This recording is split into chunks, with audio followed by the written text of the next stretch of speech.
You're listening to BBC London 94.9. And this is My London with Gary Crowley. Hello and welcome to My London with indeed yours truly, Gary Crowley. Now, over these two specials, we're meeting Londoners and asking them about what it is that connects them to this fine city of ours. And they're choosing the music, and we'll be hearing the stories behind those choices. And joining me, I'm very pleased to say, is singer-songwriter Noel Gallagher. Ahoy, welcome along. Can I just point out I'm not a Londoner? Well, that is very interesting. I'm only a resident. Well, that is very interesting because that was going to be my first question. Do you think of yourself as a Londoner? No. I'm a secret agent for the Republic of Manchester. I'm here working behind enemy lines. And you have been for a while now. Yeah, I mean, you've been here since what? Since '94, I think I've been here. Right. But yeah, I don't consider myself a Londoner. But do you see yourself kind of staying here though? For a long time as well. It's home. Yeah. No, I love it. But you don't consider yourself a Londoner though. But you call it home. I'm a resident of London, but I wouldn't kind of. No, I mean, you saying that though. You go out and about in London, you rarely meet Londoners. Do you know what I mean? There's all people who've who have gravitated here it is a for melting work. pot. Yeah. Particularly in the music business. You Londoners are kind of all south of the river, aren't they? I always find. And it's one of the first things when I first moved here, I thought, there's a lot of Scottish people here. Do you know what I mean? I've been surrounded by Scottish people for months and... But no, you don't really meet a lot of Londoners. But I'm a Mancunian, but I'm a resident, yeah. And I mean, but do you feel like an outsider though? I mean, you said it feels like home though. Not really, because I've got to say, I tend not to live in places that have a great community spirit, like the East End and stuff like that. So where I live, people tend to keep themselves to themselves. So on my road, for instance, where I live. There's about half a dozen famous people. Do you know what I mean? You never see Sounds them. Sounds like Stella Street. Yeah, you know they're there. I see Weller from time to time, but so I don't feel like an outsider. No more than I would anywhere else, I guess. Yeah. And what about this time of year? I mean, Christmas is upon us as well. I mean, you enjoying all of this, the run up to Christmas. Do you like London at this time of year? The run up is. Yeah, it's dreadful. It's dreadful. I've only just got back off a world tour, which is the best part of 2 years. And, now I'm into the mode, the run up to Christmas is basically running around for your wife. And, she's Scottish. Yeah, she's Scottish, absolutely. Dare she catch you watching Match of the Day 2 on a Monday morning that you've taped on a Sunday night, just sitting down minding your own business, and it's like, what are you doing today? Nothing. I was just going to watch telly all day. Right. Well, this needs doing. That needs doing. You need to buy some of that. You need to get one of those and get some of these. Can I trust you with that? And it's like, well, come on, please. No. And what about the little ones as well? I mean, Donovan's 4 or 5 now. I mean, do they? They buy into the Christmas thing, don't they? Yeah, but you're going back to the original thing. They will be Londoners because they'll be born and bred here. So they will consider themselves Londoners, I guess. But what would that be like for you? People say that to me when I go up north, going, Cockney how's it going to be when you get Cockney kids? I'm like, well, they won't be like, they're not going to be like Grant Mitchell or out like that. There'll be the semblance of poshness to them, I suppose, because they go to posh schools. But I'll be all right with that. I quite enjoy being the only Mancunian in my house. Yeah. I'll enjoy being the only City fan. But they don't really. My daughter, who's 12, she's gone past the Father Christmas thing, so. But they enjoy it. My little boy, who's 2, has no idea what's going on, plays with the wrapping paper, and the lad who's 5. He's at that bit where he's kind of hedging his bets. He kind of feels he doesn't exist, but he doesn't want to come out on the side of a non-believer just in case he does. Has it been easy choosing these 6 tunes that kind of ignite stories for London for you? Not really. Well, when you do these things and can you pick your 4th, 4th, 10, or it's really difficult because the minute that you send off the email, you're just thinking, I could have chosen that one. Yeah, I could have gone that, but. Yeah, I guess there's, in all those lists that you compile, you just, whatever it feels like on that day, and I wouldn't say that they're my favourite songs. I mean, they are some of my favourite songs, but I tried to pick tracks that I connected with London when I was up north. Right. Do you know what I mean? So when I would see Top of the Pops, and for instance, you know, you'd see Weller or the Pistols on telly, and to me that was always synonymous with London. You know? Yeah. Well, our first song that you've chosen comes courtesy of the Noonday Underground, which is a recording project for, you know, producer, writer Simon Dine. And this one is called London. Yeah. It's got a wonderful kind of 60s cookie feel to it. Tell us why you've chosen this one, and what is this one? It reminds me of the 90s. Did it come out in the 90s? I think it might, or maybe the turn into 1999. Yeah, just at the end of the 90s. It reminds me, Weller was the first person that turned me onto it, and it was in the track, in the chorus just says London Swinging, you know what I mean? And it kind of just reminds me of summertime in the 90s, just marauding around London being a madhead, you know. And but it's a great track, very underrated album, and underrated act or whatever they became. I don't know, I'm not sure whether they've even done any gigs, but Simon is a bit of a wizard. He worked with Weller and various other people, but yeah, this is London by the Noonday Underground.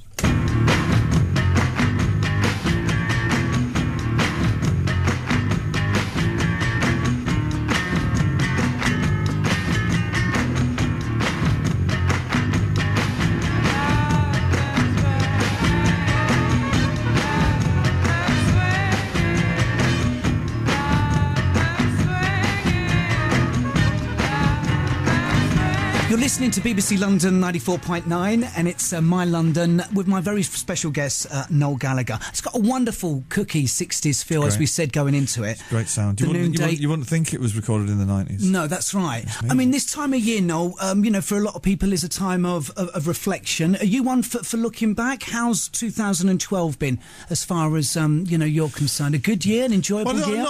At Christmas, to try and get through it, you know what I mean? But I do like New Year. I like that. Out with the old and in with the new thing. And if I was to look back on 2012, it would be exceeded my expectations by far. It was a long year. It's a long tour, but it was great. You know, it was the longer it is, the great. You know, because so many people want to see you. It's kind of you kept adding more dates all the time. It wasn't going to be as big as it was going to be originally, or. I thought 6 months and then 9 and then 12 and eventually all in it was about 15. But I think, it's a testament to the record really that so many people wanted to see it, you know. But it was great. I've had a great time. I'm glad I'm kind of out of it now, and I'm kind of into the part where I'm just kind of looking forward to next year doing nothing. I really enjoyed doing nothing. As much as I do enjoy being on the road and doing the gigs, I really enjoy sitting down and avoiding the misses. Unless Sarah's got a list for you, yeah. Oh, they've all got a list. They just turn into busybodies at Christmas, don't they?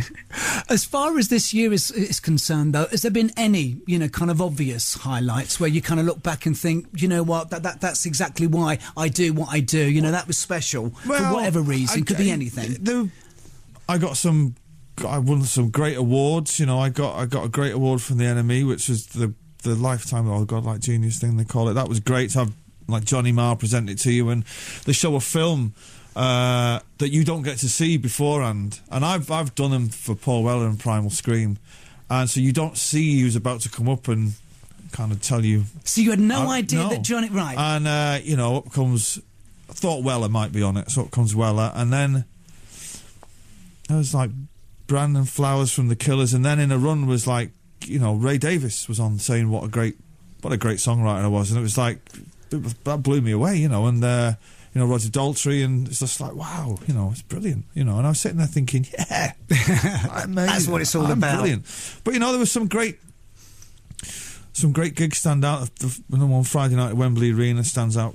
I don't know why. It was just a beautiful sunny weekend, and it went off on the Friday night in there. It was great, and I did some great gigs at the Roundhouse, but it was all good. I've had a good time. And talking of gigs, there's a DVD out which captures you live at the O2 International Magic. Yeah. I'd like to say I'd seen it, but I haven't.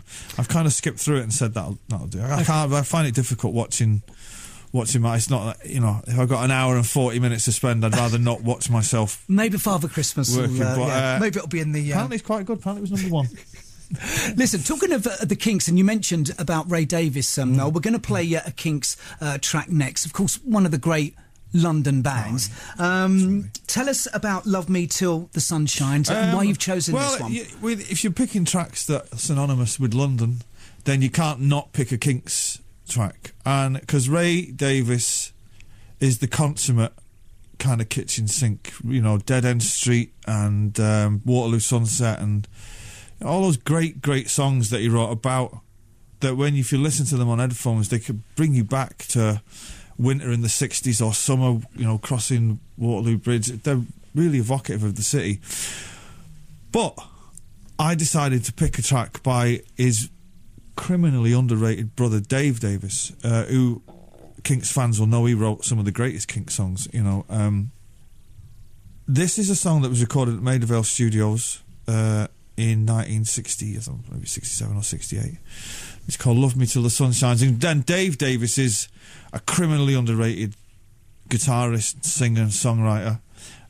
One of my heroes for that very... He's like the George Harrison of the Kinks. And this is far superior to the recorded version. And I just love it because it's mega. Good enough reason.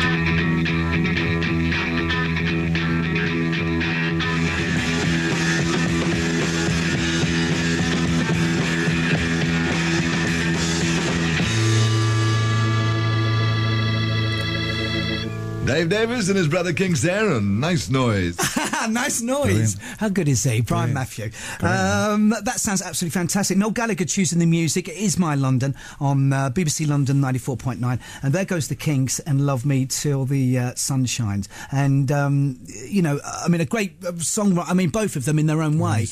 But Ray, as your paths kind of crossed with him, I met him a few times. Years, he presented our first Brit tours, actually. Did he really? Right. For Definitely Maybe. And I met him on various occasions down the years. I've presented awards to him at the GQ Awards, and I was just saying to you off air, I kind of got up and said, you know, how he's not got a knighthood.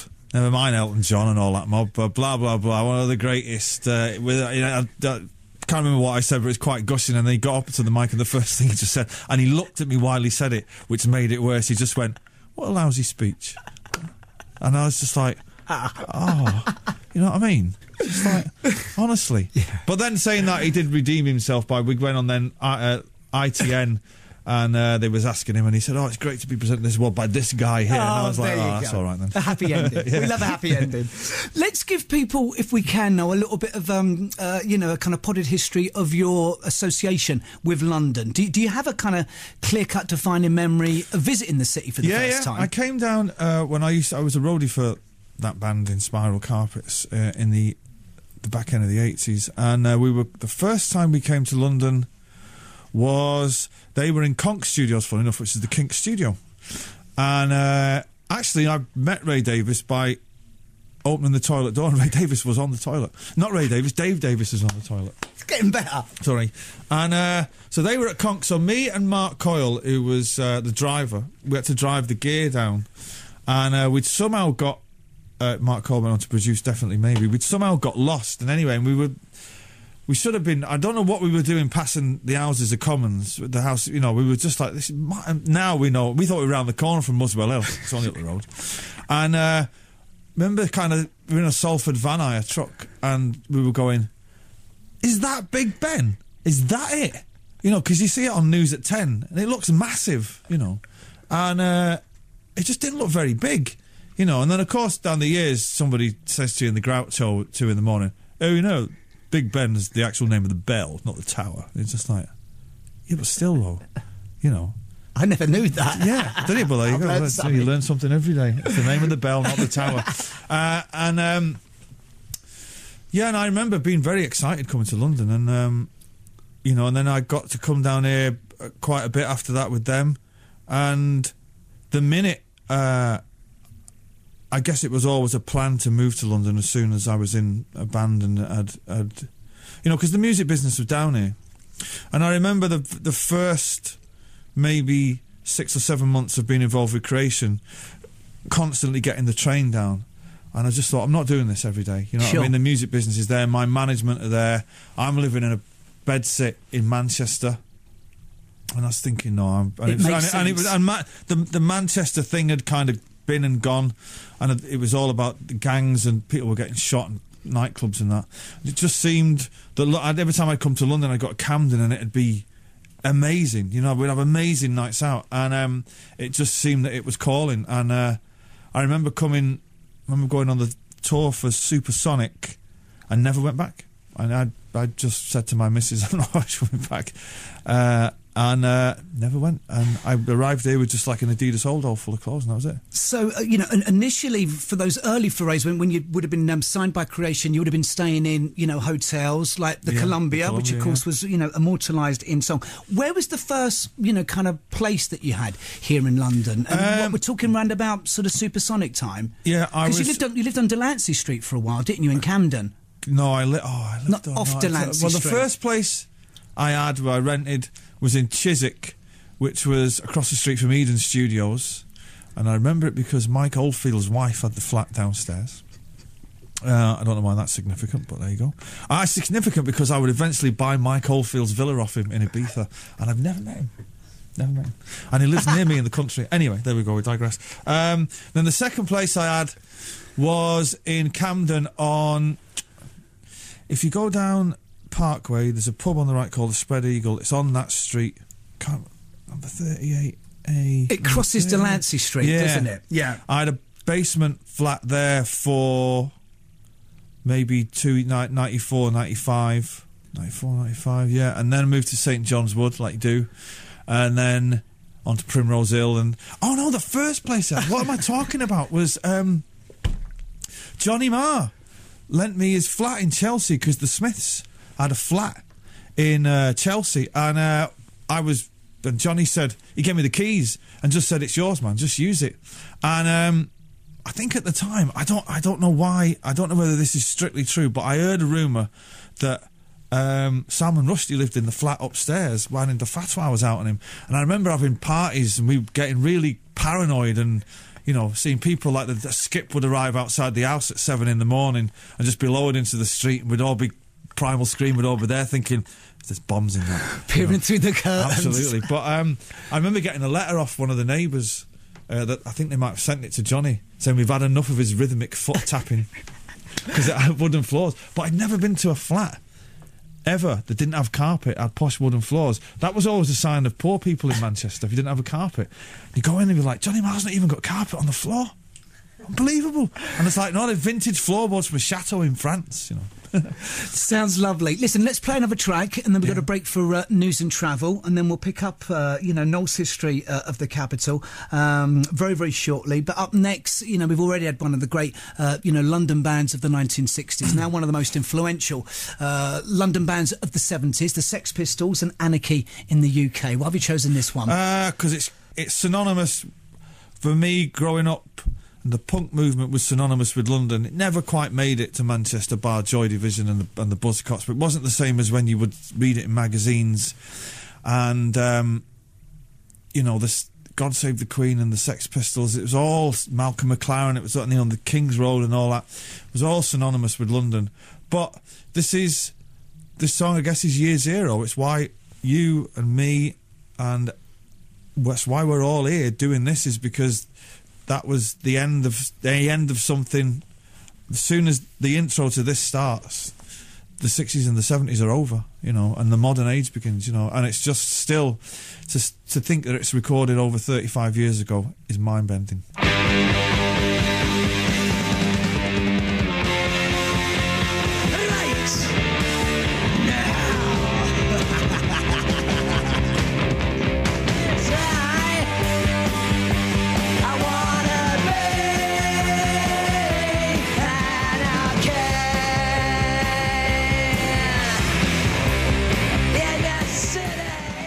You're listening to BBC London 94.9. And this is My London with Gary Crowley. It is indeed, and my very special guest is singer-songwriter Noel Gallagher. We were talking, Noel, just before news and travel, about your potted history of some of the places that you've lived in, as far as the capital is concerned. But if we can talk about, the whole mid-90s bit now, when you had, kind of properly moved down, and, the Oasis story, exploded, and, the whole Britpop pop thing as well. Yep. I mean, you know, how do you sort of look back at that period? I mean, was there a scene as such, first and foremost? There was, with the likes of Blur and Elastica and the London groups, but then there was the Northerners that came down, which was like us and Pulp, and we knew them. I wouldn't say there was a scene more. Camden was a scene, yeah, for kids. None of the bands I don't think were really hung out at all. Maybe Blur and Elastica and maybe the Cockney groups, but the whole thing I remember either being in the studio, being on tour, or just having parties, and I look back on it as great times. Just, I mean, it was like you were living the dream, you know. Yeah. I mean, there's a famous quote, isn't there, where I think, John Lennon famously once said that the Beatles felt like the kings of the city during the early days of Beatlemania, hanging out with Eric Burden and Brian Jones and all the rest of it. I mean, was it, similar for you guys? I mean, because, you were... Still doing away. I don't really have to... book anything anywhere, just marching, innit? Whistling "Don't Look Back in Anger." Well, no, your usual table set. Yeah, but they were great. They were great times. It's great to be like in your 20s and hanging. I mean, I'd met Weller, and I had posters of him on my wall. You know what I mean? And then he, very quickly became a proper mate. You know what I mean? Where you'd have to ask him to leave your house at 7 a.m. because just like, come on, man, and they were great times. I had great parties at my house in Primrose Hill. I bet. I mean, just that look on your face sort of says it all, really. But I mean, but was there a camaraderie as far as those bands are concerned? Your Pulps and your Blurs and Elastica and Supergrass. I mean, you used to drink in the Good Mixer. I mean, no, we never. No, we got barred. The first night we ever went, me and Liam got thrown out. The first night we kind of went to find this pub where it was happening. Where you were meant to be. Where we were meant to be, and got slung out. I can't remember what for, but we never went back. Well, no, we felt as a band felt like outsiders because all our crew were from Manchester, and we were late. Pulp had been going for years. Blur had been going for years. So when it was only really when we arrived in London that it really took off. Do you know what I mean? We heralded the start of what became known as Britpop, but we never felt part of it really because we were from Manchester, and we were different people, completely different people. We were working class lads who we'd won the pools, you know what I mean? And that was going to be something that always came across to me, that you weren't embarrassed in any shape or form about the success. I mean, you were revelling in it, if anything, weren't you? We used to meet London bands and they were obviously well off, and we'd be like, "Well, you got holes in your jeans. Don't pretend." Do you know what I mean? You're minted. You've got more money than I have. I've never been ashamed of that. It's like we work for it. It's ours. Not bothered. You know what I mean? It's like if I want to spend $4,000 on a coat that's made from one huge rabbit, then I will do. Nice coat and all. I've still got it. And what did it mean to you as far as this kid growing up in Burnage? this massive kind of music nut. What did it mean to you, kind of conquering London, to you personally? Was it a big thing? Well, yeah. I mean, it's still a great place to live. It's a great place when you're young. It's amazing, and I think London for me, you find different places as you get older. I've got a different relationship with it now. Now I'm kind of, for want of a better term, middle-aged. It's brilliant for all ages. This city is amazing.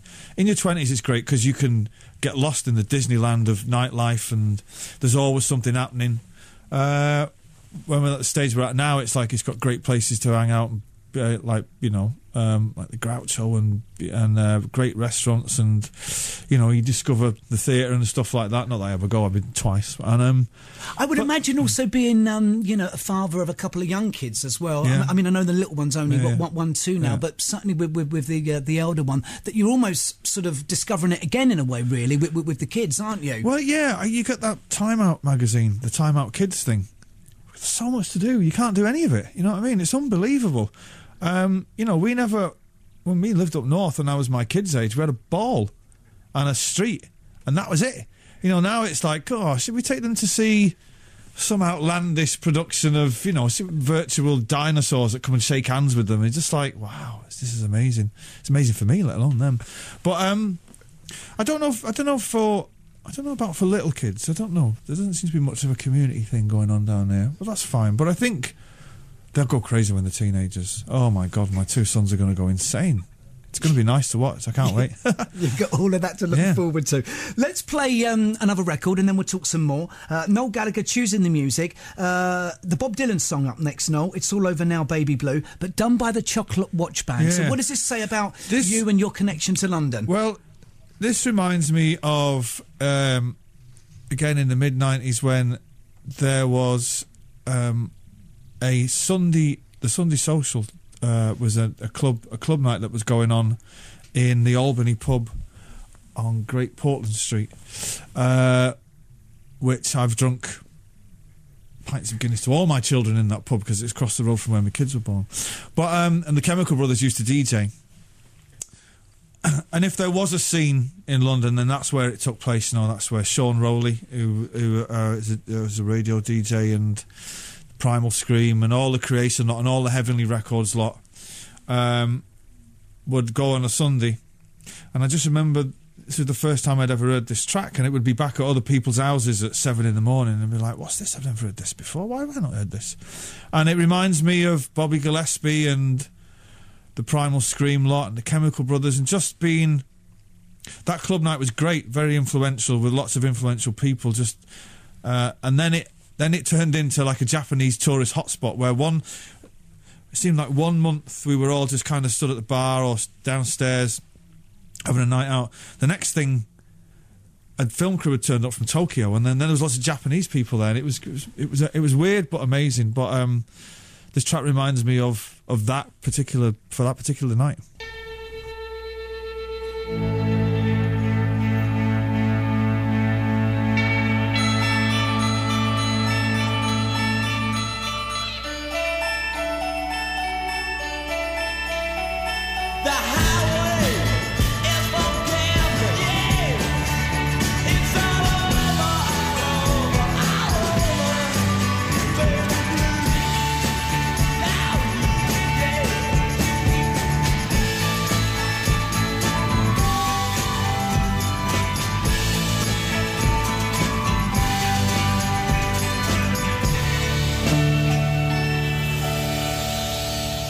I hope you're enjoying this. Noel Gallagher, my very special guest. It's My London on BBC London 94.9. Sounding great, that. A great version. Yeah. The Chocolate Watch Band, never heard that before. Their version of Bob Dylan's It's All Over Now, Baby Blue. And Noel was talking about, I'm sure there's been, many, many clubs, but one in particular that brings back some lovely memories. The Heavenly Jukebox, it was called, wasn't it? It was called Heavenly Social? The Sunday Social, who can remember? But it was at the Albany. Yeah, it was just a lot of like-minded people. And the Chemical Brothers were DJing. Oh, they used to be they were always DJing when I went, and they would kind of mix in, it's where I first heard playing dance music and then playing Tomorrow Never Knows by the Beatles and mixing it all in. It was and that's allegedly where they got the idea for that track I did with them, Setting Sun. But they were great times, and it was on. I said, there seemed to be one summer that everybody seemed to be around, and it was a boiling heat wave, and they were, I can't begin to say, they were great nights. Yeah. Great. I mean, you mentioned about the house in, kind of Primrose Hill, Belsize Park, of course, Supernova Heights, which you famously, lived in. I mean, for a while, that was the kind of sort of, the epicentre, wasn't it, of all things kind of Britpop? It was brilliant. You got a lovely smile on your face here. So, but what comes to the front of your mind when you think about your times at Supernova Heights? It was all back to mine. Every night, every award ceremony we went to. In fact, I think I went to an award ceremony at Loaded and actually announced and gave my address out on the stage, and everybody did come back. And I remember one of the charlatans fell down the stairs and broke his foot, and they had to cancel a load of gigs. And I remember one night, the party had finished and there was someone just stuck up the tree, and I remember. Well, I was there a lot, and. I've seen Robert Carlyle doing some of the most weirdest dancing in my front room to Where the Streets Have No Name by U2 that I've never seen before. it was crazy dancing. You know, like when Elaine off Seinfeld, have you ever seen that thing where she does that mad dancing? It was akin to that. Don't ever tell him I said that because he'd kill me, but it was very funny. Just between us. But wasn't it also famously there, Noel, as well, that, you know, you kind of knocked the party lifestyle on the head as well? No, that was... it had got to the point where I thought, right, this can't go on any longer. This is madness. I remember getting up one day and having 12 packets of crisps for breakfast. A family pack of square crisps. And I felt sick all day and thought, that's crazy. And so I thought, if I sell this house and move to the country, the party will stop. But what happened then is all the people just came to the con. Instead of them just coming and staying the night, they'd stay for a week. And it was then that I thought, right, there's going to have to be a major lifestyle change here, or I'm you know, I wouldn't be as dramatic enough as say, oh, you know, oh man, I'm going to die, you know. But I certainly wasn't enjoying it as much as I used to. And I think I'd done it all. I'd discussed the pyramids enough and the face on Mars and, you know, JFK assassination. I thought, I don't need to be doing this anymore with another fashion designer who I have no intention of being friends with. And it was just like, you know, can we wrap this up now, everybody? You know what I mean?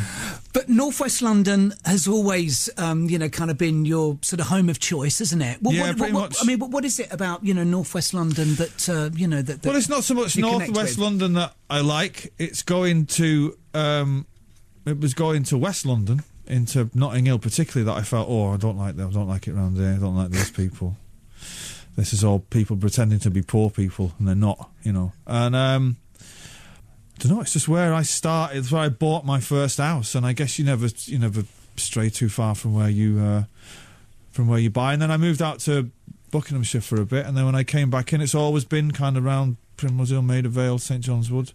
I don't know, I just like it there. It's just easy access to the West End, and, you know, easy to get to and get from, you know, on a night out. But a better class of citizen, I have to say. Well, anyway, you're around there, aren't you? Why not? I am, but, why not? But also a very, very famous neighbour, you know, for yourself, well, is someone who's featured on the next record that you've chosen. He's been a neighbour of mine on a few occasions, but he's moved in directly across the canal on the opposite side. I see him on his balcony, smoking furiously now and again, and.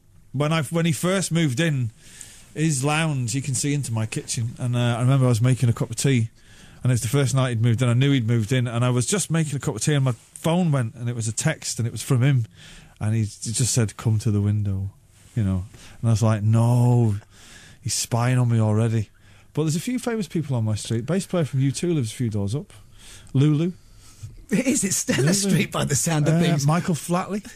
The Lord of the Downs. Bill Kenwright. That's enough now. Stop. Listen, we're going to play... Crowley. Gary Crowley lives around the corner. I've seen the famous Gary Crowley coming out of the Tesco's every now and again. And I must say, his shopping bag leaves a lot to be desired. I hope it gets much better than that. We're going to play Start. This is a very important band for you, The Jam, wasn't it?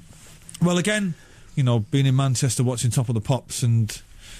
you know, seeing the Jam was synonymous with London, even though they come from Woking. On this particular track, you could pick, you know, a mountain of Jam tracks that, you know, A-Bomb on Water Street, for instance, that mention London. I mean, I don't think this one mentions any of the actual places. But I've really got back into this track lately. I think it was his first psychedelic masterpiece, and the guitar solo is up there with anything that anybody's ever put on record, and it's his Strawberry Fields for me. It's avant-garde pop music, and it was #1, and it was just the greatest thing of all time. And when you listen to it now, you just think they just don't make them like that anymore.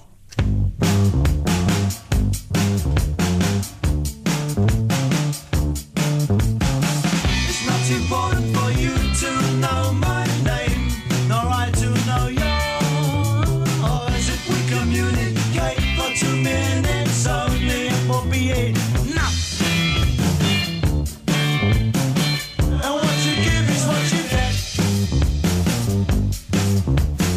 The Jam on My London, that start, of course, Noel Gallagher choosing the music and answering the questions. And, you know, I mean, as you said, they don't write them like that anymore, do they? And, you know, he's someone whose passion, I think, has, you know, stayed with him the whole way through. And Noel, you know, without blowing smoke up, you know, your backside. Yeah, but as do they it say anyway. as well. Do it anyway. All right, Blow okay. it. Go on. No, but you've always been a champion of new music, which I think is, something that's admirable, yeah. and he is as well. Yeah. I mean, I wanted to talk to you, just very quickly, because unfortunately time has caught up with us, but the way that we listen to music and access music has changed so dramatically over the last few years when we were the first met. I mean, for the good or for the worse, do you think? Well, I didn't want to sound... when we, men of a certain age, will say, well, back in our day it was Top of the Pops and all that. Who are we preaching to? Ourselves. We all know it was. My kids couldn't care less about, the sleeve notes or this, that and the other. They want it downloaded into their consciousness immediately. But, it was far better watching Top of the Pops on a Thursday night and seeing what people looked like. And, even the much maligned 80s. I remember being in Ibiza a few years ago with Sarah and staying in one of the nights, and there was an 80s marathon on VH1. And it really brought it home how diverse all that was, and all the acts, It's some good songs. Yeah, brilliant. Echo and Tears the for Bunnymen, Fears. the Smiths, I love Tears for Fears, and Elvis Costello and all that. And now everything is so linear and so stylised and so focus grouped. There's nothing... The boundaries are so narrow, I wouldn't be doing my job if I didn't ask you about... I'm sure you get asked about Oasis every day as well, but, do you see, at some point down the line, you guys kind of getting back together again and playing? It depends. I don't know. If I close my eyes, no. It depends. Every time I read a different interview by myself, it's a different journalist has a different take on it, but no, I don't. But that's not to say, who knows? You know what I mean? Who knows? I don't see it. I don't think that... I much prefer writing albums for me because I know what's going to come out the other end. The gigs that I've done have been more fulfilling to me personally than with Oasis. The gigs with Oasis were far better because it was chaos and circus and blah blah blah and all that. But this is something different. So if I weigh up the two, I prefer doing it this way. And just one more final question, Noel, so before we hear your final track. Of course, the Teenage Cancer Trust concerts have become a staple of the the London music calendar, and you're curating next year, aren't you? Tell us, why that was important to you, as if I need to ask. Well, Roger, I think Roger had been looking to hand it over to someone for a while, and he's on tour with The Who, and they asked, and I said, yeah, and not out of any moral obligation. I don't really feel that I should be giving anything back. I'm around, and if I can help, I will. And it was, I've been at it, putting it together for about 9 months. It's quite frustrating. It's like trying to land a slippery fish. There's people confirming and then pulling out the day after, and the bands have been great. The shifty people are the agents, because the agents will always say, why are you doing that for nothing? You know what I mean? Because the agents don't get any commission out of it. But the bands have all been great. And I've managed to get Damon and Graham on the bill with me, which is going to be great. And has it been a case of you picking up the phone and ringing up your Damons and your Kasabians and saying, will you do it? Exactly, yeah. Very difficult person to say no to, I would imagine. Yeah, well, nobody said no to my face, but then the people that I didn't get would then pick up the phone and say to their manager, oh, God, get me out of this kind of thing. Yeah. But all the people that are doing it have been brilliant. And, it's not that hard to spend a night playing the Albert Hall. It's a wonderful occasion to play that place, you know what I mean, steeped in history. And it's a wonderfully eclectic bill as well. Everybody from, not only your man, but Damon and Graham, but Rizzle Kicks, Labyrinth, Ryan Adams, Bethel and the Primals and Kasabian as well. Just go to the Teenage Cancer Trust website if you want to get your tickets, I guess, for more information. Listen, absolute pleasure. Nice one, man. Unfortunately, it's flown by. I want to get in your final choice. This has been about Noel Gallagher's London. We're going to leave people with Underworld and, 24 carat bona fide classic, Born Slipping. What does this say about your London?